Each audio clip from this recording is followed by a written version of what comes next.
Я маю сьогодні особливу честь і приємність представити нашого гостя, професора Єльського університету Тімоті Снайдера. Але перш ніж почну це робити, то мушу виконати прохання владики, нашого президента УКУ, отця Бориса Гудзяка, який подзвонив сьогодні зранку і попросив спеціально носити два моменти. Перший момент – це висловити від імені всієї нашої спільноти слова глибокої щирої подяки пану професору Тімоті Снайдеру за те, що він робить взагалі, особливо те, що він робив в останні місяці, коли так багато і плідно писав про Україну і доводив іншу точку зору, ніж, скажімо, російські мас-медіа, а особливо, як нас кажуть, особливий спосіб подякувати, що як часто в його публікаціях звучали наша спільнота, Український Католицький Університет, окремі люди. І знаєте, в тяжкі часи слово підтримки від людини є особливо важні. І як ми говорять всі приказки, які я знаю в українській чи іншій мові, людина, яка пише тяжкі часи, захист тебе є твоїм найкращим другом. Отже, від імені отця ректора, нашого президента, владики Бориса Гудзяка і від імені нашої спільноти хочу щиро подякувати професору Тімоті Снайдеру за те, що він робив останні місяці.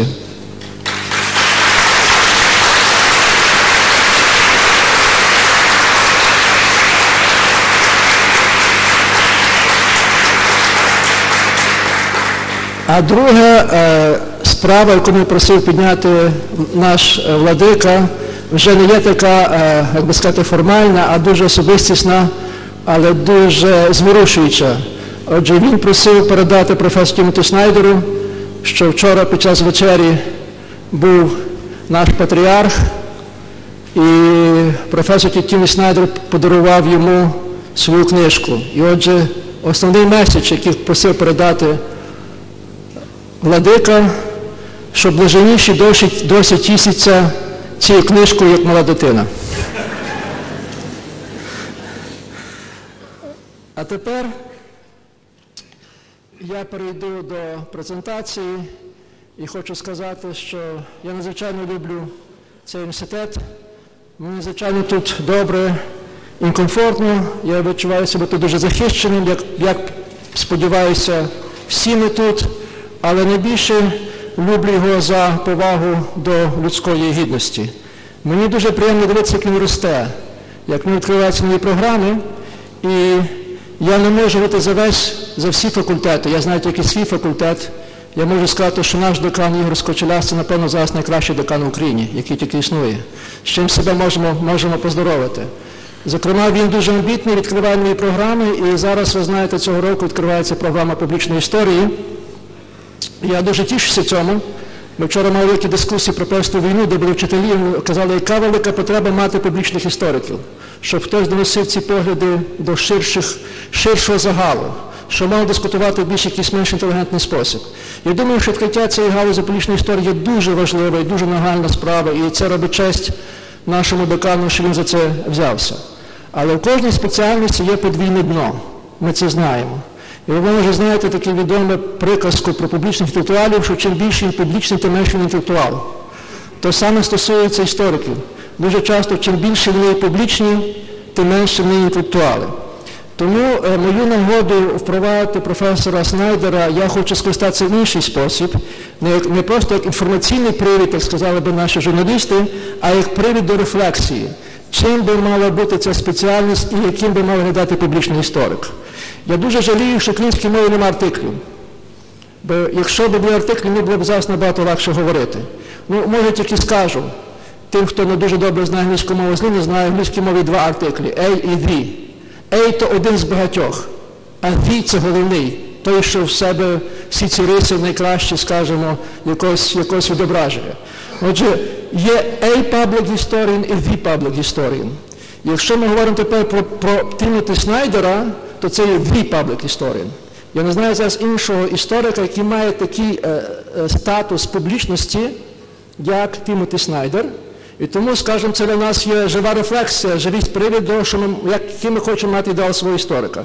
Я просто можу коротко переповім його біографію, щоб ми розуміти, як ми собі мали молоді люди цю біографію повторювати, щоб добутись такого самого статусу.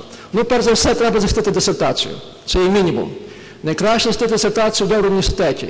Професор Тімоті Снайдер захистив в Оксфорді. Ну, я думаю, що Католицький університет не такий вже гірший, це теж добре місце для захисту. Але навіть якщо не вдасться захиститися в Оксфорді чи в УКУ, то дуже важливе правило, що після захисту старайтеся попасти на так звані постдоки, яким йдуть рік, чи два, чи три спокійного життя в добрих університетах, де ви можете написати, добре переписати свою біографію, свою монографію в книжку. Професор Снайдер мав декілька таких постдоків в Парижі, Відні, в Варшаві, в Гарварді. І я думаю, що найбільшу кривду, кому не зробити молодій людині, це зразу після захисту дисертації дати їй інвеститивну роботу. Бо це те, що може потім її загубити як науковця, хоча може зробити з нього доброго адміністратора. Обов'язково, якщо хочеш стати публічним інтелектуалом чи публічним істориком, обов'язково не просто захистити дисертацію, обов'язково написати хоча б одну дуже, а то дуже добру книжку. І найкращим критерієм доброти цієї книжки є факт, якщо вашу книжку перекладають на декілька мов. Отже, ви знаєте, професор Снайдер автором 5 книжок. Остання книжка «Bloodlands» перекладена на 20 мов. Тобто я не знаю, хто з інших істориків має такий результат. Ну і, може, останнє – це знання мов. Ми мали таку ідею, коли створили цей факультет, що це буде історично-філологічний факультет, як ми називали форму «ad fontes». Бо ми вважаємо, це зрештою загальне знання, історик без мов не може існувати. На жаль, нам не дуже це вдалося, але ми далі будемо це старатися. Але в випадку професора Снайдера мені тяжко назвати, скількома мовами він говорить, я просто був свідком, скількома він володіє. Ну, очевидно, англійську, німецьку це майже не рахується, французька, польська, російська, дуже важлива українська, він нею володіє майже вільно, а також така мова, як їдиш, що теж є дуже важливою для знання Східної Європи, що часом у нас виникають питання, для чого ми робимо єврейські студії. Насправді, єврейські студії, знання їдишу – це інструмент для історика, особливо, якщо він займається Східною Європою. І в кінці, найголовніше знати добре свою мову. Причому знати мову цю блискуче, не тільки граматику, відмінки, закінчення, а вміти нею володіти. І ви зараз це почуєте, тому що прислухайтеся, я вас прошу вас, прислухайтеся до мови професора Тімоті Снайдера, як він говорить, яка це пружна мова, яка це метафорична мова, а водночас, яка це мова лаконічна, яка вона є коротка. Дуже багато з того, що він говорить, можна готово писати, записати і давати афоризми. І це може найкраще, найбільше досягнення історика, який хоче стати публічним. Зараз ви у цьому переконаєтеся за декілька хвилин, а я попросив професора Снайдера, в зв'язку з тим, що у нас відкривається тема спеціальність публічна історія, прорефлектувати його, про роль історика взагалі і роль історика в контексті тих подій, які ми переживаємо останні місяці. Отже, не трачучи більше часу, я запрошую до слова професора Тімоті Снайдера.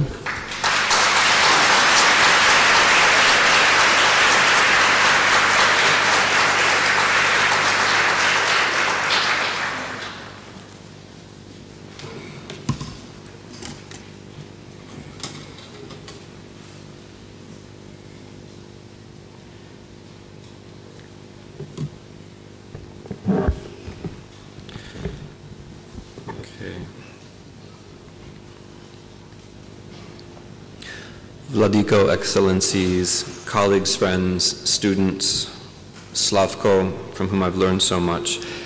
It's an honor to be invited, and it's a pleasure to be able to give this inaugural address. I appreciate the kind word about defending the Ukrainian Catholic University, but it was a very easy and natural thing for me to do, because you defend structures that make my sort of work possible. You are a structure that makes intellectual and political life possible, So defending you is very easy. What I've been asked to do is to speak about the role of the historian in public life. And I think the only way to do that is to begin with what a historian is. A historian is a seeker after truth. He does not possess truth. He does not necessarily find truth, but he is a seeker after truth. What we can learn, of course, even in the best of faith, even with optimal efforts, even with the best of methods, is limited. Leszek Kołakowski, the great Polish political philosopher and thinker, a figure who you should come to know if you do not, said this in connection with the German philosopher Husserl, that you can try and try and try to find a method to reach perfect truth on earth, and you will always fail. But this does not mean that the effort is not worthwhile. In fact, the effort is all that we have. You will know Paul's first letter to the Corinthians. On this earth we see as if through a glass darkly. When a historian does arrive at truth, when a historian is confident that he or she has found a truth, the truth that he finds is usually small. The world is full of claims of large truths. The world is full of claims to certainty. The world is full of claims to systematic knowledge. The world is full of claims to predict the future. The truth that a historian finds is usually small. It's usually a small moment where a historian recognizes that documents reinforce each other. It's a small moment, a small private moment when a historian has a plausible intuition after much reading of documents and much attempt to understand people. The truth that a historian comes to, when a historian comes to truth at all, is always humble. It's always without complete certainty. It's always subject to revision when new documents appear, when more thinking is done. So, what does a historian have then? What a historian can have is time and patience. The difference between the present and the past is that the present is literally impossible to understand. There's too much of it. It's happening to us personally. We can never read the sources. When we evaluate the past, we have time to think. We have time to evaluate the sources. We have time to contemplate. But of course, the sources are always finite. They're always limited, as is our ability to analyze them and our ability to write. But insofar as a historian does find some kind of truth, it is because he has time and because he has patience and because he is able to contemplate. A historian is a seeker of truth. A historian is also a maker of connections. A truth is never a truth by itself. A truth is only a truth in relation to other truths. The small things that we learn, the humble things that we learn, sometimes accumulate into generalizations. Sometimes they accumulate into general statements about which we might feel confident. More often, they assemble themselves into stories. A historian, insofar as he knows things, doesn't know just facts. What he sees are the way the facts relate one to another over time. He sees the way that time moves. Time doesn't pass us. We move with time, with each other, along with one another. When a historian writes a book, he's not just describing facts. I'm aware that many of the history books you read are just descriptions of facts. But a good history book doesn't simply assemble facts. A good history book recreates. It gives a plausible account of the way things and people related to each other as time moves forward. No history can give a whole account of the past, but a history, if it is good, does give you something like a whole. It does give you a sense of a complete event. It does give you a sense of how things happened from many perspectives. It gives you a sense of a story that might have made sense. Now, this whole, the way that facts are brought together, is human. It is a human whole. It's not simply a matter of assembling knowledge. It's a matter of assembling experience.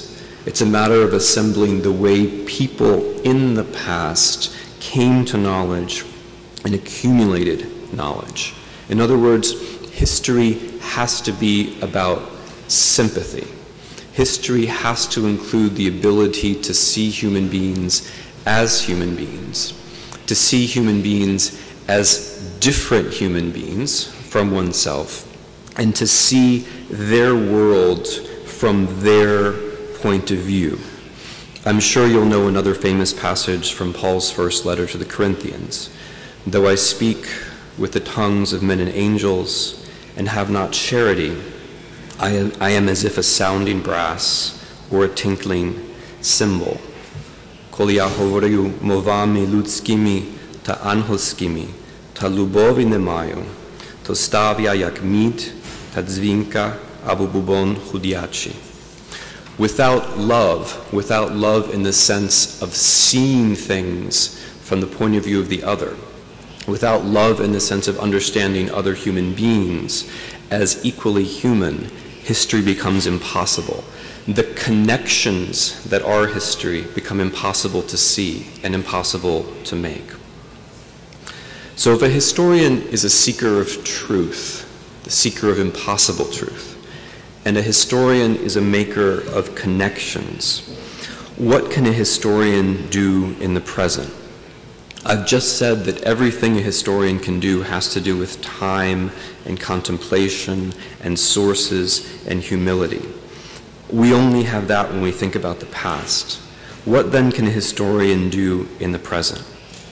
Well, when a historian is confronted by a special situation in the present, by a crisis in the present, by something that demands his attention or her attention, he does have certain habits.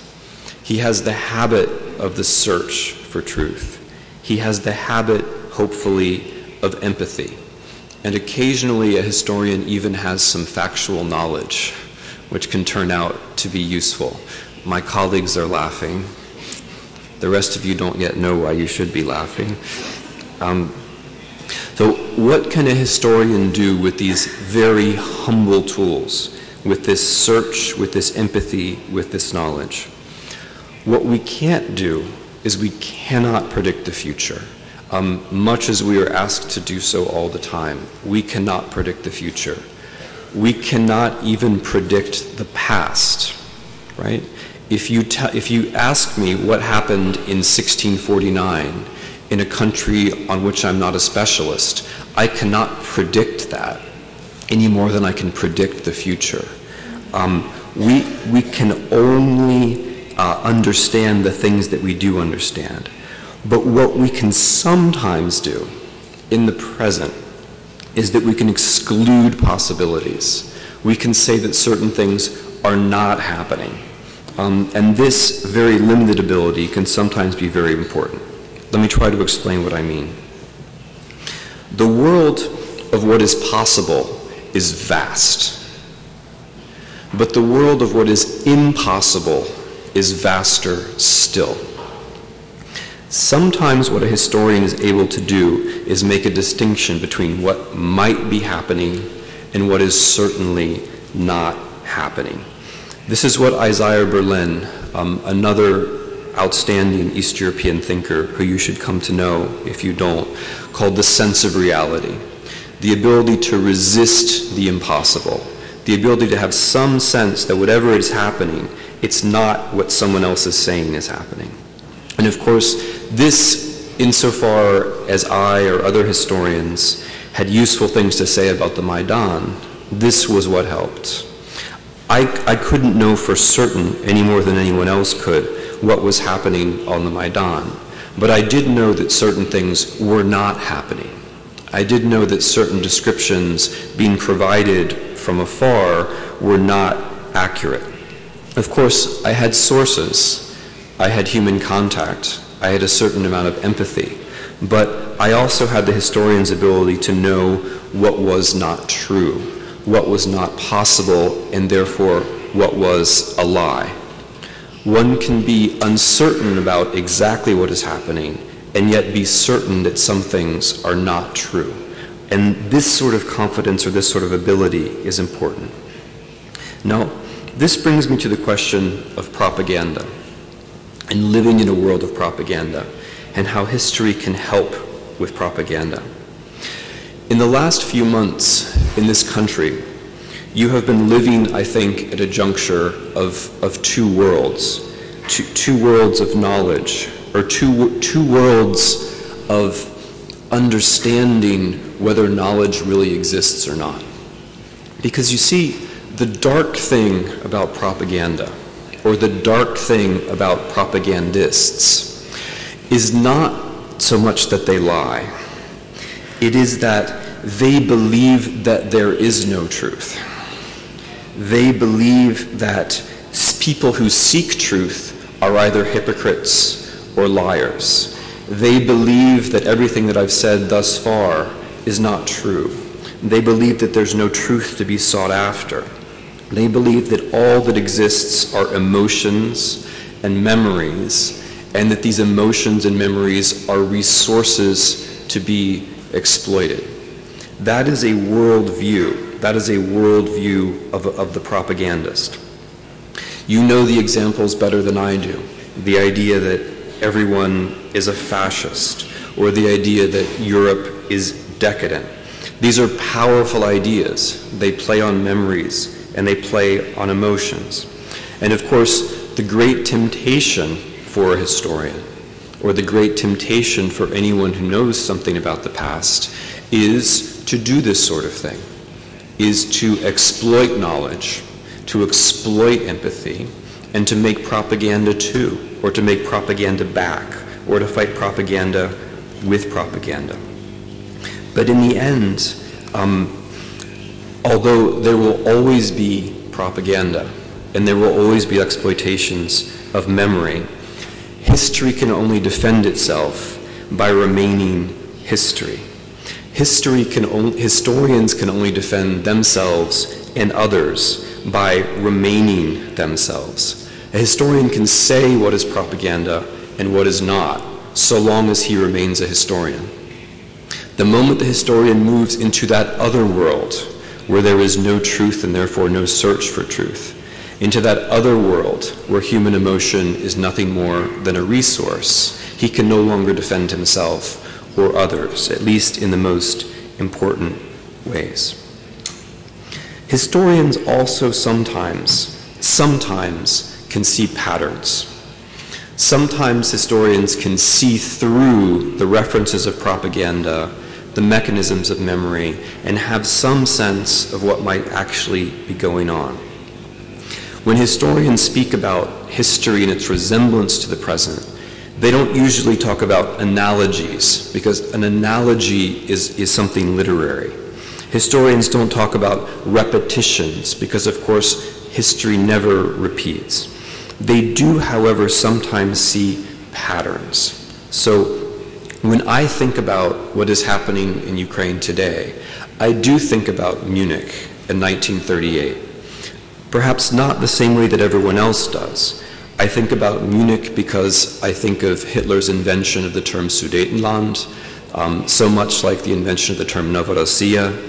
I think of the fact that Czechoslovakia was forced into a federation before it was destroyed, which is something that people who are not historians might not remember. I think about the fact that Hitler's goal was to destroy a state, and that precisely the destruction of the state was the beginning of the tragedy of the Second World War, the beginning of the tragedy of the inhabitants of Eastern Europe. But I'll say something more about this. It's not only that I think I can see a pattern, it's that I think I can see a pattern in the mind of someone else. Because, of course, historical empathy is not limited to people we like. If historical empathy were limited to people we like, we would never understand anything. Historical empathy is general, it's human. So when I say I think I see this pattern, I not only see it in the world, I believe I see it in the mind of Vladimir Putin. I believe that he reads the 1930s in this particular way, and that he sees what Hitler did to Czechoslovakia, or for that matter, what the Soviet Union did to Poland the next year, as a positive example. If you know history, if you know the facts, if you can see the patterns, and if you are willing to understand that historical empathy is general and not limited to people you like, then you do have some chance, I think, to understand statesmen and statesmanship in the present. Now, if you are able to see history from other perspectives, which I admit, understanding the world from Putin's perspective or Hitler's perspective, those are demanding tests. But if history requires seeing from another's perspective, that raises the question about identity, which is the last thing that I want to talk to you about. I do think a historian can be a civil actor. Of course, we all live in society. We all have contact with our peers, with our fellow citizens, with our friends. We can tell the difference between propaganda and history. We can tell the difference between memory politics and history. We can make some informed guesses about patterns. But what about identity? What about building identity? Is that what historians should be doing? Let me ask the question again in terms of Russia. The way that Russian history is being reformulated now is in a very closed way. Russian history is being reformulated in terms of what other people are not, or indeed in terms of the non-existence of other people. Russian history is also being reformulated right now before our eyes as an ethnic history, as a history of people who speak a language. Now, that way of thinking about history is always vulnerable to power. If I can tell you who you are because of what language you speak, then I have power, and you cannot define yourselves. So there are closed ways of defining history. There are limited ways of defining history. If we think that these things are bad for Russia, then we should think that generally they're bad for everyone, which I believe is right. I think that insofar as historical work has something to do with identity, it is insofar as we understand that identity is a result of choices, identity is a result of actions, identity is a result of ideas about the future which can come to be shared. And this is true in the past as it is true in the present. There is no moment in the past where there was a golden age of Ukraine or Russia or any other nation. There are moments in the past when people strove to be Ukrainians and thought about what Ukraine in the future would be like. That is what the history of the nation is. It's a series of attempts by individuals to imagine how they might be together in the future. That is what the history of nations are. Now, insofar as this is true, this means that the historian of the nation, a historian even concerned about the nation, has to be open. Insofar as a historian is building anything, the historian is building by way of making contact, by way of learning, but also by way of making contact with others. History cannot be about oneself. You cannot write your own biography. You're not qualified to do so. Only with the help of those who know you and love you and don't love you can you write your biography. The same is true for the history of the nation. It cannot be done on its own. It can only be done in contact with others. The only way to make sense of the national history is by way of contact with others. For now we see through a glass darkly, but then face to face. Now I know in part, but then shall I know even as I am known. Отож тепер бачу ніби у дзеркалі, загадне, але потім обличчям в обличчя, тепер розумію частинно, а потім пізнаю, як і пізнаний я. I wish you a good year of knowing yourselves and others, a good year of patient work and fruitful connections. Thank you very much.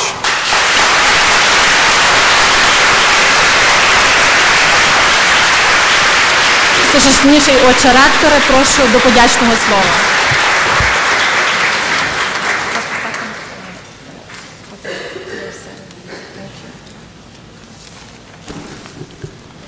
Дорогий пане професоре, така традиція, яка у нас є, що ми стараємося розуміти, як розуміють світ люди, які в тому світі мають великий авторитет, і інші їх слухають.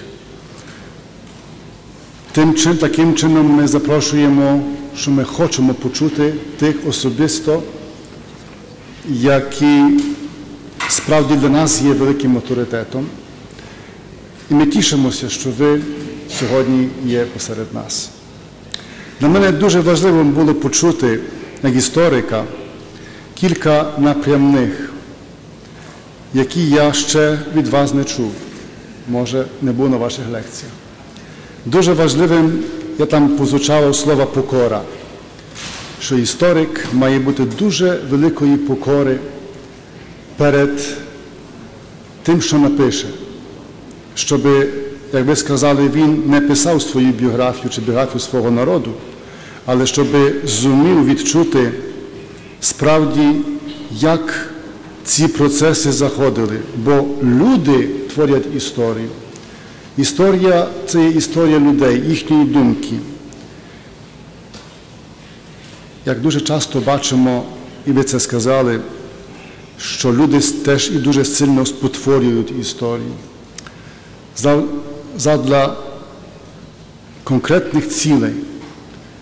І та історія спотворена, вона в кінці буде очищена. Але скільки треба зусиль вкласти іншим, щоб очистити ту історію.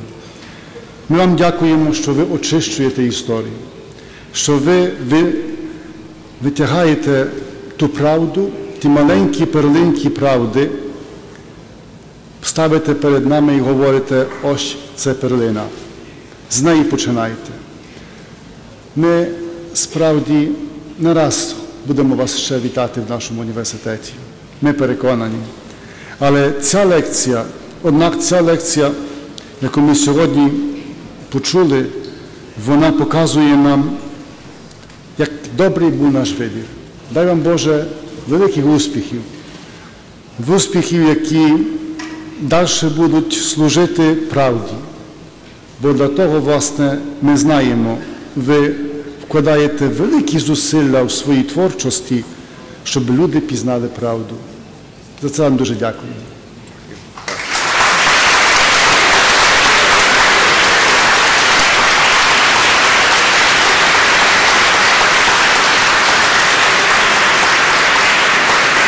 Ці мученики, пане професоре, ці мученики, вони знали одну правду. Правду, яка їх визволила з їхніх слабостей і з їхнього суб'єктивізму. Вони об'єктивно дивилися на світ, де є правда. Ми вам даруємо це як знак нашої любові до вас.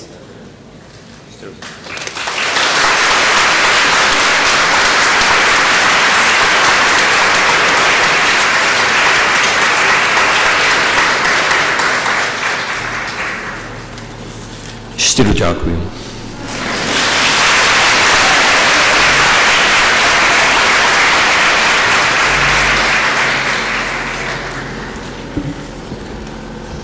Сьогодні свої привітання для студентів передав також і міський голова Андрій Садовий, так що він вітає вас і бажає наснаги і великих звершень. А також ще доїжджає гість привітати вас з адміністрації, і ми ще чекаємо його, але настає, все ж таки ми хочемо підвести вас до тої урочистої події, нагоди отримання студентських квитків, на яку ви всі, напевно, вже чекали. І запрошую до представлення програм гуманітарного факультету